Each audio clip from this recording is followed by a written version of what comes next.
Adelino Cunha, boa tarde também para si. A verdade é que o Kremlin, a Rússia, habituou-nos ao longo da história a lidar com situações destas extremas de uma forma muito, muito particular. Tudo isto que estamos a assistir, se calhar, faz parte dessa forma de estar da liderança russa. Eu acho que a forma como isto está a passar é novo. Pelo menos nestes 20 anos de consulado do Putin. Aliás, nós ao fim do terceiro, quarto dia, ainda não sabemos em rigor o que é que se passou ou porque é que se passou. Não sabemos se foi uma tentativa de uma unidade militar de resistir à sua integração nas Forças Armadas regulares. Não sabemos se foi uma insurreição para depor o Ministro da Defesa e endurecer ainda mais a frente da guerra, ou se foi, no limite, um golpe constitucional para depor o próprio Putin. Porque ao longo do conflito, o próprio Prigozhin foi mudando a sua argumentação à medida que é uma coisa insólita também, aquela marcha sobre Moscou. Mas nunca referiu Putin em todas aquelas declarações que fomos acompanhando. Falou várias vezes de Shogui, por exemplo. Exatamente, o Miguel tem razão. E esse facto não é de todo irrelevante. Mas o que fica disto ao fim destes dias, e não sabendo nós o que é que configurou este processo, Putin corre o risco, penso eu, a sério de estar a cair na sua própria armadilha. Porque toda a ideologia dele para tomar o poder, para consolidar e agora para invadir a Ucrânia, residia naquela ideia de que desnazificar a Ucrânia, muito baseado naquela ideia da superioridade moral de que foram os soviéticos que combateram os nazis. A segunda ideia tinha a ver com o nacionalismo, ou seja, Putin estava a reunir, com base naquela sua destruição histórica, as terras da Rússia. E o terceiro pilar era o sacrifício, ou seja, o sangue derramado pelos heróis soviéticos na Guerra Mundial. Tudo isto agora se faz. Desculpa interromper o seu raciocínio, já vamos recuperar, porque nesta altura falámos aqui com os nossos convidados nesta edição de tarde. Há pouco interrompi Adelino Cunha. Não sei se ainda é possível retomar o raciocínio. Aliás, o conhecimento é tal forma imperfeito e completo, nós estamos permanentemente a adicionar novas camadas àquilo que nós sabemos que não é muito. E este elemento de dúvida, e era aqui que eu queria chegar, que permite nós questionarmos, do campo meramente, evidentemente, especulativo, se Putin terá ou não caído na sua própria armadilha, na forma como ele formulou a sua ideologia de guerra. Eu estava a dizer que ele tinha, no fundo, três bases essenciais da forma como ele se posicionou.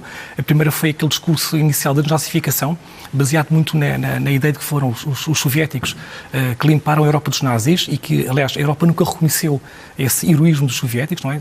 Dá até, no discurso nacionalista de Putin, uma certa ideia de uma certa superioridade moral. O segundo pilar tinha a ver com o nacionalismo, ou seja, a reunificação das terras da Rússia e daí a anexação do Donbass como uma parte da Rússia histórica. E o terceiro pilar tinha a ver com o sacrifício, o sangue derramado pela pátria. E tudo isto, no fundo, acaba por ficar colocado agora em causa quando uma unidade militar não só entra num processo de insurreição, como questiona não só a ideologia da guerra, e eu disse dito várias vezes, portanto, a guerra tinha assento em pressupostos errados, como o próprio Putin poderá ser colocado em causa.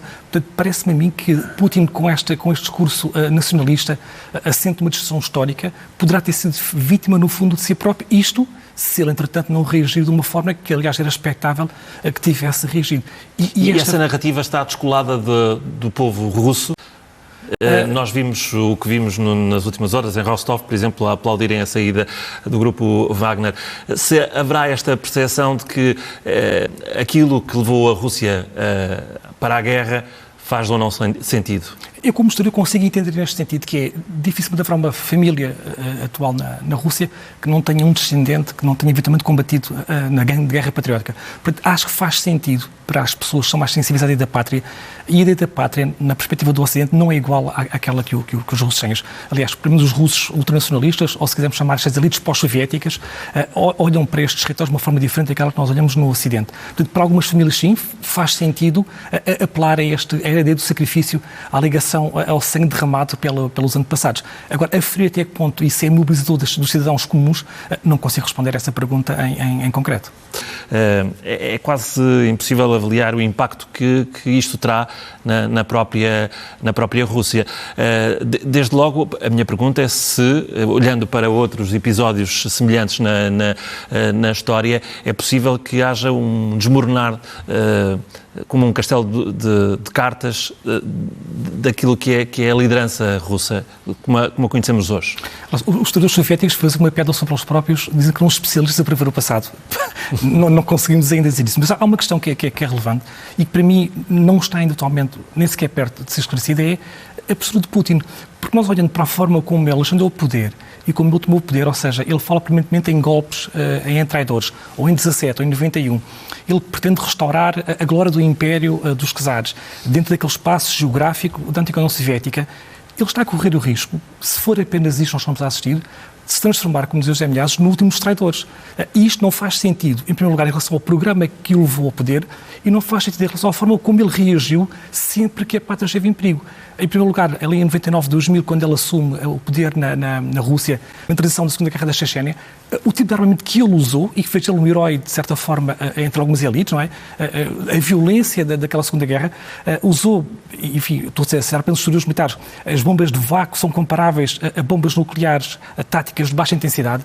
Se nós lembrarmos de outros ataques à pátria, que deu por esclarecer ainda, o ataque em Moscou, o teatro de Moscou, e depois à escola de Beslan, em que ele, num primeiro caso, mandou injetar gás, que deixou não só os chamados terroristas chechenos adormecidos, como foram depois executados adormecidos. Morreram inúmeros reféns russos.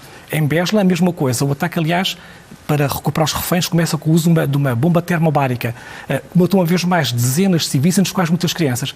Se das duas vezes em que a pátria esteve em causa, se foi assim que ele usou estes argumentos para restaurar a própria dignidade da pátria, como é que agora se explica, e eu não sei sinceramente responder a esta questão, que ele esteja sem aparentemente nenhum tipo de reação?